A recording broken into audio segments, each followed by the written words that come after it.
በስመ አብ ወወልድ ወመንፈስ ቅዱስ አሐዱ አምላክ አሜን። የተወደዳችሁ የልዑል እግዚአብሔር ቤተሰቦች የእናታችን የቅድስት ድንግል ማርያም የአስራት የቃል ኪዳን የበረከት ልጆች የጻድቃን የሰማዕታት ወዳጆች በወደደንና ባፈቀረን በልዑል እግዚአብሔር ፍጹም ሰላም እላችኋለሁ። እንደምን ዋላችሁ? እንደምን ለይሳ ደረሳችሁ? አሜን። እንደ ኃጢአታችንና እንደ በደላችን ብዛት ሳይሆን እንደ ምሕረትና እንደ ቸርነቱ ተመልክቶ እስከዚህ ሰዓት ያደረሰን የአባቶቻችን አምላክ ልዑል እግዚአብሔር ስሙ የተመሰገነ ይሁንልን። እርሱን ጠርተን እርሷን የማንተዋት ንጽሕተ ንጹሐን ቅድስተ ቅዱሳን ቅድስት እናታችን ድንግል ማርያም ዘላለማዊ ስሟ የተመሰገነ ይሁንልን። እንግዲህ እንደ እግዚአብሔር አምላካችን መልካምና በጎ ፍቃድ ዛሬ የምንማማረው ግንቦት 12 ቀን የጻድቁ አባታችን የአቡነ ተክለ ሃይማኖትን ዓመታዊ ክብረ በዓል በታላቅ ድምቀት እናከብራለን። ይህንን ክብረ በዓል ስለምንድን ነው የምናከብረው? ጻድቁ አባታችን በዚህ ዕለት ምን ያደረጉበት ዕለት ስለሆነ ነው የሚለውን እንደ እግዚአብሔር አምላካችን መልካምና በጎ ፍቃድ ዛሬ አጠር አድርገን እንማማራለን።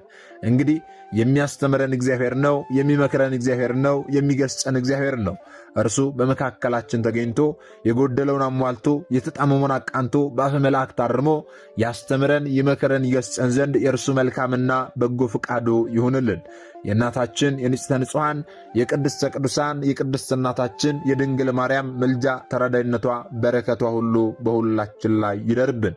እንግዲህ ወደ ዛሬው ትምህርታችን ስንገባ ታዲያ ግንቦት 12 ቀን የጻድቁ አባታችን የአቡነ ተክለ ሃይማኖትን ዓመታዊ ክብረ በዓል በታላቅ ድምቀት እናከብራለን ብለናል።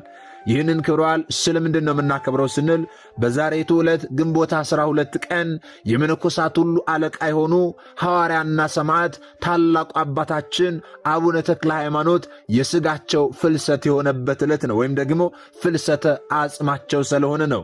ይህ ማለት ምን ማለት ነው ስንል ሥጋቸው ከአንድ ቦታ ወደ ሌላ ቦታ የፈለሰበት ዕለት ስለሆነ ነው። ታዲያ የሥጋቸው ፍልሰት የሆነበት ዕለት ነው ብለን ብቻ ማለፍ ሳይሆን ጻድቁ አባታችን አቡነ ተክለ ሃይማኖት ማን ናቸው? እንደዚሁም ደግሞ ፍልሰተ አጽማቸው እስከየት ወዴት ነው የተከናወነው የሚለውን ልናውቅ ያስፈልጋልና ታሪኩን ከብዙ በጥቂቱ አጠር አድርገን እንማማራለን ማለት ነው። እንግዲህ ጻድቁ አባታችን አቡነ ተክለ ሃይማኖት ማን ናቸው ስንል ወላጆቻቸው እነማን ናቸው ከሚለው ጀምረን ልናውቅ ያስፈልጋል ማለት ነው። የጻድቁ አባታችን የአቡነ ተክለ ሃይማኖት ወላጆች በሸዋ ክፍለ ሀገር ወይም ደግሞ በአሁኗ ሰሜን ሸዋ ዞራሬ በምትባለ ቦታ ላይ ይኖሩ የነበሩ ደጋግ ሰዎች ናቸው። እነርሱ እነማን ናቸው ስንል ካህኑ ጸጋ ዘአብና ሚስታቸው እግዚአርያ ማለት ነው። ሁለቱም እግዚአብሔርን የሚፈሩ በሕገ እግዚአብሔር የጸኑና ምጽዋትን የሚወዱ ቅዱሳን ነበሩ። ነገር ግን ምንም እንኳን ቅዱሳን ቢሆኑ በአንድነት ተጋብተው ሲኖሩ ፍርሃተ እግዚአብሔር በውስጣቸው የነገሰ በሕገ እግዚአብሔር የጸኑ ቢሆንም እንኳን ለብዙ ዘመናት ልጅ ባለመውለዳቸው ምክንያት በጾምና በጸሎት እግዚአብሔርን ይማጸኑ ነበረ።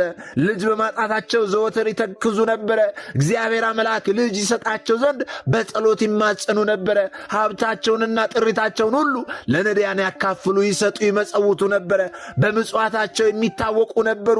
ታዲያ በእንዲህ ሁኔታ ሳሉ በአንድነት ተጋብተው በፈርሃ እግዚአብሔር ሆነው በሕገ እግዚአብሔር ጸንተው ምጽዋትን እየሰጡ እየኖሩ ሳለ በዚያ ዘመን ሞተለሚ የተባለ ጣዖት አምላኪና ጨካኝ የዳሞት ንጉሥ የሸዋን ምድር ወረረ። በዚያ ጊዜ አብያተ ክርስቲያናትን አቃጠለ፣ ካህናትንም ገደለ፣ ብዙ ጭፍጨፋ ተከናወነ። በዚህ ማዕበል መካከል ካህኑ ጸጋ ዘአብን ሊይዙት ከጫፉ ደረሱ። በዚህ ጊዜ ካህኑ ጸጋ ዘአብ አመለጠ፣ ሮጠ፣ ሸሸ። ከዚህ በኋላ ወደ ሐይቅ ውስጥ ተወርውሮ ገብቶ ከነዚያ ወታደሮች ሞተለሚ ከላካቸው ጨካኙ የዳሞት ንጉሥ ከላካቸው ወታደሮች ሐይቅ ውስጥ ገብቶ ካህኑ ጸጋ ዘአብ አመለጠ። እናታችን እግዚአርያ ግን በወታደሩ ተማረከች፣ ተማርካም ተወሰደች። ወደ ንጉሡ አቀረቧት። ሲመለከቷት መልካም ናት፣ ውብ ናት። ውበቷን ተመልክተው ይቺማ ለሞተለሚ ለንጉሣችን ለገዣችን ትገባዋለች ብለው ወደ ንጉሡ ወሰዷት። ንጉሡ ሞተለሚም ታዲያ እግዚአርያን ሲመለከታት በውበቷ ተማረከ፣ እጅጉን ደስ አለው። ከዚህ በኋላ የቤተ መንግሥቱ እመቤትና ሚስቱ ትሆን ዘንድ ወደደ። የእርሷን ፈቃደኝነት ሳይጠይቅ ላግባሾይ ብሎ ሳይጠይቅ የሰርጉን ቀን ቆረጠና ሊያገባት ድግስ መደገስ ጀመረ። ወደ ብዙ መኳንንቶች መልእክትን ላከ። ላገባ ነውና በሰርጌ ቀን ተገኙ የሚል መልእክትን ላከ። ነገር ግን እግዚአርያ የክርስቶስን አምልኮና ንጽሕናዋን እንዳታጣ ሌሊትና ቀን በእንባ ወደ እግዚአብሔር ትጸልይ ነበረ። ከአረሚ ጋር አንድ ከመሆን ያድናት ዘንድ እግዚአብሔር አምላክን በጸሎት ትማጸነው ነበረ። ዘወትር በእንባ ታለቅስና እግዚአብሔር አምላክን ትማጸን ነበር። ወገኖቼ ታዲያ የሰርጉ ዕለት በደረሰና ንጉሡ ወደ እርሷ ሊገባ ሲል የእግዚአብሔር መልአክ ቅዱስ ሚካኤል በታላቅ ብርሃንና ግርማ ተገለጠ። ንጉሡንና ወታደሮቹን በታላቅ ፍርሃት እንዲደነግጡ ካደረጋቸው በኋላ እግዚአብሔርን በብርሃን ክንፎቹ ተሸክሞ ከዚያ ቤተ መንግሥት አውጥቶ ባሏ ካህኑ ጸጋ ዘአብ ወዳለበት ቤተ መቅደስ አስገብቶ በሴቶች መቆሚያ አቆማት። ካህኑ ጸጋ ዘአብም ታዲያ አምልጧል ብለናል። አምልጦ ወደ ቤተ እግዚአብሔር ሄዶ በቤተ እግዚአብሔር ውስጥ ደግሞ የማዕጠንቱን ሥርዓት እያከናወነ ሳለ እያገለገለ ሳለ አንዲት ሴት ተሸፋፍና ነጭ ለብሳ ተሸፋፍና ቆማ ተመለከታት። ይህቺ ሴት ማናት? ምንድናት? ማን ወደዚህ ያመጣት ብሎ በልቡ አሰበ። ነገር ግን የማዕጠንቱን ሥርዓት እያከናወነ ስለነበረ ጠጋ ብሎ ሊጠይቃት አልቻለም ነበረ። ከዚያ ሥርዓቱን ሁሉ ከፈጸመ ከጨረሰ በኋላ ከቀጽረ ቤተ ክርስቲያን ወይም ደግሞ ከቤተ ክርስቲያን ውስጥ ሲወጡ ማነሽ አንቺ ብሎ ጠይቃት። በዚያን ጊዜ የተሸፋፈነችውን ስትፈታ ሚስቱ እንደሆነች አወቀ። እግዚአብሔር አምላክ እንዴት አድርጎ ከዳሞቱ ገዢ ከሞተ ለሚን ቅዱስ ሚካኤልን ልኮላት እንዳዳናት ወደዚህም ያመጣት ቅዱስ ሚካኤል እንደሆነ ነገረችው። ከዚህም በኋላ ባልና ሚስቱ ካህኑ ጸጋ ዘአብና እግዚአርያ በተአምር በመገናኘታቸው እግዚአብሔርን አመሰገኑ፣ ቅዱስ ሚካኤልንም አመሰገኑ። በታላቅ ደስታ ሆነው እግዚአብሔር አምላክን በአንድነት ሆነው አመሰገኑ። ወገኖቼ ታዲያ ከዚህ ድንቅ ተአምር በኋላ የሰማይ መልአክ ቅዱስ ሚካኤል ለካህኑ ጸጋ ዘአብ በራእይ ተገለጠለት።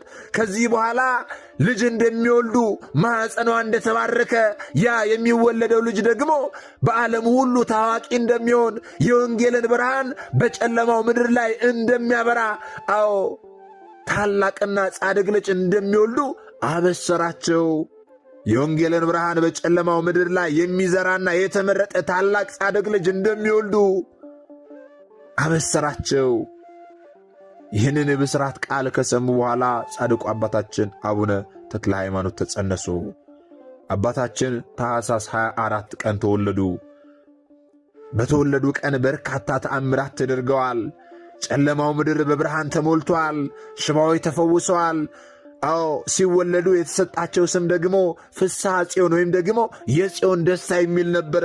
ጻድቁ አባታችን አቡነ ተክለ ሃይማኖት በተወለዱ ገና በሦስተኛው ቀን ከእናታቸው እቅፍ ወርደው ከጨለማ ወደ ብርሃን ላወጣኸኝ ለአብ ለወልድ ለመንፈስ ቅዱስ ምስጋና ይገባል ብለው አጋዕዝተ ዓለም ቅድስት ሥላሴን ያመሰገኑ ናቸው። ገና በሦስተኛው ቀን ማለት ነው።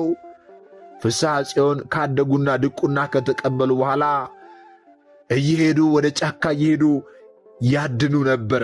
ታዲያ በዕለታት በአንደኛው ቀን በአድን ላይ ሳሉ ጌታችን መድኃኒታችን ኢየሱስ ክርስቶስ ተገልጾላቸው ከእንግዲህ በኋላ አለ እንስሳትን ማደን ትተዋል። ከእንግዲህ በኋላ እንስሳትን የምታድን ሳትሆን የሰውን ነፍስ ወደ እግዚአብሔር መንግሥት የምታድን የምትጠራ እንዲድኑ የምታደርግ ነህ ብሎ እግዚአብሔር አምላካችን ነገረው። ስማቸውንም ከዚህ በኋላ ስምህም ተክለ ሃይማኖት ይሆናል። የሃይማኖት ተክል የሚል ስም በዚህ ስም ትጠራለህ አለው። ተክለ ሃይማኖት ማለት ተክለ አብ፣ ተክለ ወልድ፣ ተክለ መንፈስ ቅዱስ ማለት ነው። ወገኖቼ የሃይማኖት ተክል ማለት ነው የስማቸው ትርጓሜ። እግዚአብሔር አምላካችን ተገልጦላቸው እንስሳትን ማደንተው የሰውን ነፍስ ወደ እግዚአብሔር መንግሥት እንዲድኑ እንዲመለሱ አድርጋቸው ብሎ ጻድቁ አባታችን አቡነ ተክለ ሃይማኖትን ለአገልግሎት ለትልቅ አገልግሎት ጠራቸው። ጻድቁ አባታችንም ታዲያ በዚያ ጫካ ውስጥ ይህንን ከሰሙ በኋላ ስማቸው ተክለ ሃይማኖት እንደሚባልም ከጌታችን ከሰሙ በኋላ ሀብት ንብረታቸውን ለነዳያን አከፋፍለው ወደ መንፈሳዊ አገልግሎት ገቡ። ጻድቁ አባታችን አቡነ ተክለ ሃይማኖት የወንጌልን ብርሃን ለማስፋፋትና ሥርዓተ ገዳምን ይበልጥ ለመማር በርካታ ቦታዎችን ተዘዋውረዋል። በደብረ ዳሞ በአቡነ ዮሐኒ ገዳም ገብተው ተምረዋል። የምንኩስና አስኬማንም ለብሰዋል። በሐይቅ እስጢፋኖስ ደግሞ ከአቡነ ኢየሱስ ሞዓ ዘንድ መንፈሳዊ ዕውቀትን ቀስመዋል፣ በሚገባ ተምረዋል። ታዲያ ወደ ሸዋና ወደ ተለያዩ የኢትዮጵያ ክፍሎች እየተዘዋወሩ ጣዖታትን ሰብረዋል። ወንጌልን በሚገባ አስተምረዋል። ለዚች ጨለማ ለሆነች ምድር የወንጌልን ብርሃን አብርተዋል። ሕዝቡንና ነገሥታቱን አስተምረው አጥምቀዋል። በመጨረሻም ታዲያ ደብረ ሊባኖስን ገዳም መስርተው በዓት ዘግተው ታላቅ መንፈሳዊ ተጋድሎን ተጋድለዋል። ከፊት ከኋላ ከቀኝ ከግራ ጦሮችን ተክለው ወደፊት ሲሉ እንዲወጋቸው፣ ወደ ኋላም ካሉ እንዲወጋቸው፣ ወደ ቀኝም ወደ ግራም ሲሉ እንዲወጋቸው። ስለዚህ ወደ ቀኝ ወደ ግራ ወደፊት ወደ ኋላ ሳይሉ ቀጥ ብለው ቆመው እግዚአብሔር አምላክን በጸሎት ለመማፀን አስበው ከፊት ከኋላ ከቀኝ ከግራ ጦሮችን ተክለው ቀጥ ብለው ቆመው ለረጅም ዓመታት በመንፈሳዊ ተጋድሎ ቆመው ጸሎትን አድርሰዋል። ወገኖቼ ለረጅም ዓመታት ጸሎት ከማድረጋቸው የተነሳ አንድ እግራቸው አጥንቱ ተሰብሮ ቢወድቅም እንኳን ከዚያ በኋላ በአንድ እግራቸው ቆመው ለ7 ዓመታት እግዚአብሔር አምላክን በጸሎት ተማጽነዋል። ወገኖቼ እግዚአብሔር አምላክም 6 ክንፎችን ሰጥቷቸዋል። ጻድቁ አባታችን አቡነ ተክለ ሃይማኖት ከብዙ ተጋድሎ በኋላ በነሐሴ 24 ቀን አርፈዋል። ወገኖቼ ዛሬ እየተማማርን ያለነው ስለ ፍልሰተ አጽማቸው ስለሆነ ስለ ጻድቁ አባታችን ስለ አቡነ ተክለ ሃይማኖት ታውቁ ዘንድ ነው። ከብዙ በጥቂቱ ታሪኩን አሳጥረን እየተመለከተን ያለነው ማለት ነው። ታዲያ ጻድቁ አባታችን አቡነ ተክለ ሃይማኖት ነሐሴ 24 ቀን አርፈዋል ብለናል። በኦርቶዶክስ ተዋሕዶ አስተምህሮ መሠረት በዓመት ውስጥ አቡነ ተክለ ሃይማኖት የሚከበሩባቸው 3 ዋና ዋና ወይም ደግሞ ታላላቅ ዓመታዊ ክብረ በዓላት አሉ። እነርሱም ነሐሴ 24 ቀን ያረፉበትን ዕለት፣ ታኅሳስ 24 ቀን የተወለዱበትን ዕለት፣ ግንቦት 12 ደግሞ የአጽማቸውን ፍልሰት ወይም ደግሞ ፍልሰተ አጽማቸውን በታላቅ ድምቀት እናከብራለን ማለት ነው። ታዲያ ከነዚህ ክብረ በዓላት መካከል አንዱ ፍልሰተ አጽማቸው ዛሬ የምናከብረው ክብረ በዓል ነው። ይህስ እንደምንድን ነው? አጽማቸው ከየት ወደ የት ነው የፈለሰው የሚለው ልናውቅ ያስፈልጋል። እንግዲህ የፍልሰቱ ታሪክ እንደምንድን ነው ስንል ጻድቁ አባታችን አቡነ ተክለ ሃይማኖት በነሐሴ 24 ቀን ካረፉ በኋላ ስጋቸው በመጀመሪያ የተቀበረው በዚያው በደብረ አስቦ ወይም ደግሞ ደብረ ሊባኖስ በዓታቸው ወይም ደግሞ ዋሻ ውስጥ ነበረ። ነገር ግን ከተቀበሩ ከ56 ዓመታት በኋላ በገዳሙ በነበሩት 3ኛ መጋቢ በአቡነ ሕዝቅያስ ዘመን የጻድቁን ቃል ኪዳንና ክብር ለመግለጥ ሲሉ አጽማቸውን ወይም አጥንታቸውን ካለበት ጠበብ ካለ በዓት አውጥተው አሁን በደብረ ሊባኖስ ወደሚገኘው ታላቁ ሰፊ ቤተ መቅደስ ለማዛወር ለማፍለስ ተወሰነ ማለት ነው። አጽማቸው ከነበረበት ዋሻ በክብር ተቆፍሮ ወጣ። በዚህ ጊዜ ታላቅ መዓዛና ብርሃን ተገልጦ ነበረ። ታላላቅ ተአምራትም ተከናውነው ነበረ። ግንቦት 12 ቀን ደግሞ በክብር የተቀመጠው ቅዱስ አጽማቸው በብዙ ካህናትና በብዙ መነኮሳት ምዕመናን በታላቅ ዝማሬና እልልታ ታጅበው አሁን ወዳለው ወደ ዋናው የደብረ ሊባኖስ ገዳም ወደ ታላቁ መቅደስ ገብቶ አርፏል ማለት ነው። ወደ ታላቁ ገዳም መቅደስ የገባበት ያረፈበት ዕለት ነው ዛሬ ግንቦት 12 ቀን ማለት ነው። ስለዚህ ፍልሰተ አጽማቸው ነው ስንል ከየት ወደ የት የፈለሰበት እንደሆነ በደንብ ልታውቁ ያስፈልጋል ማለት ነው። ታዲያ ይህንን ታሪክ ከየት ነው የምናገኘው ብለው ደግሞ የሚጠይቁት ሰዎች ይኖራሉ። ገድለ አቡነ ተክለ ሃይማኖት ምዕራፍ 26ና 27ን አንብቡ።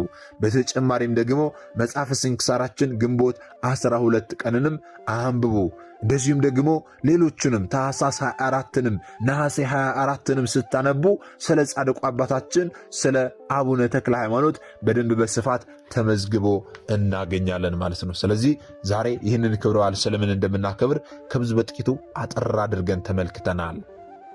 ይህንን የተማማርነውን ያውቅነውን ደግሞ ላላውቁ ላልተማሩት ወንድሞቻችን ልናሳውቅ ልናስተምር ያስፈልጋል። ምክንያቱም እኛ የተማርነውን አስተምረን ቢሆን እኛ ያውቅነውን አሳውቀን ቢሆን ኖሮ ማንም ሀብተ ወልድና ስመ ክርስትና ሰጥታ ማኅተብ በአንገቱ ላይ ካሰረችበት ከቅድስት ቤተ ክርስቲያን ወጥቶ ወደ ሌሎች ሃይማኖት ተቋማት ባልሄደ ባልገባ ነበረ። ነገር ግን እኛ የተማርነውን ስለማናስተምር ያውቅነውን ስለማናሳውቅ ብዙ እህቶቻችንና ወንድሞቻችን እየሳቱ ነው ያሉትና የሳቱትንም ለመመለስ ያሉትንም ለማጽናት አሁን ላይ የተማርነውን ወደፊትም የምንማረውን የቤተ ክርስቲያናችንን አስተምሮ ለናስተምር ያስፈልጋል ማለት ነው። ይህንን እንድናደርግ ደግሞ እርሱ አምላካችን መድኃኒታችን ኢየሱስ ክርስቶስ ሁላችንንም ይርዳን። ምናልባት ደግሞ ዛሬ ገና ወደዚህ መንፈሳዊ ቻናል የመጣችሁ ሰዎች ካላችሁ ከዚህ በፊት የተማማርነው ከዚህ በኋላ የምንማማረው መንፈሳዊ አስተምሮች ወደ እናንተ እንዲደርሱ ከፈለጋችሁ ሰብስክራይብ አድርጋችሁ የደውል ምልክቱን መጫን ይኖርባችኋል። ምክንያቱም ይህ ቴክኖሎጂ ያመጣው ስርዓት ነው ያልኩት አይደለም። ይህንን ካደረጋችሁ ዕለት ዕለት ከዚህ የሚለቀቁ አስተምሮች ወደ እናንተ ይደርሳሉ። ይህንን ካላደረጋችሁ ደግሞ ዛሬ እንዳጋጣሚ ይህንን አስተምሮ ሰምታችሁ ሊሆን ይችላል፣ በቀጣይ ከዚህ የሚለቀቁ አስተምሮች ወደ እናንተ አይደርሱም ማለት ነው። ስለዚህ ወደ እናንተ እንዲደርሱ ከፈለጋችሁ ሰብስክራይብ አድርጋችሁ የደውል ምልክቱን መጫን ይኖርባችኋል ማለት ነው። እግዚአብሔር አምላካችን እስካሁን ሰዓት ጠብቆ ያስተማረን የመከረን ይገስጸን። የአባቶቻችን አምላክ ልዑል እግዚአብሔር ስሙ የተመሰገነ ይሁንልን። ወስብሐት ለእግዚአብሔር ወለወላዲቱ ድንግል ወለመስቀሉ ክቡር። ይቆየን።